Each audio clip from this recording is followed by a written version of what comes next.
ನೋಡ್ರಿ, ಒಂದು ಪವಿತ್ರಾತ್ಮನ ಅಭಿಷೇಕ ನೀವು ಪ್ರಾರ್ಥಿಸುವ ಸ್ಥಳದಲ್ಲಿ ಇಳಿತು ಅಂದ್ರೆ ಅರಣ್ಯನು ಕೂಡ ಏನಾಗ್ತದೆ?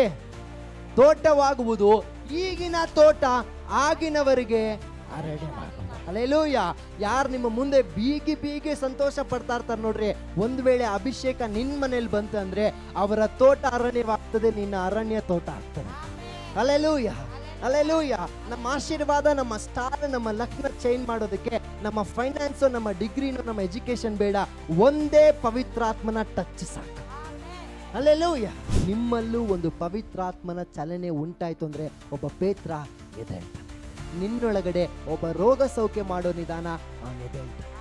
ನಿನ್ನೊಳಗಡೆ ಅಭಿಷೇಕ ಬಂತು ಅಂತಂದ್ರೆ ಜನಾಂಗಗಳಿಗೆ ಪ್ರಸಂಗಿಸುವವ ನಿಧಾನ ಅವರೆದ್ದೇಳ್ತಾರೆ. ನಿನ್ನೊಳಗಡೆ ಒಬ್ಬ ಪ್ರವಾದಿಸುವವ ನಿಧಾನ ಅವನೆದ್ದೇಳ್ತಾನೆ.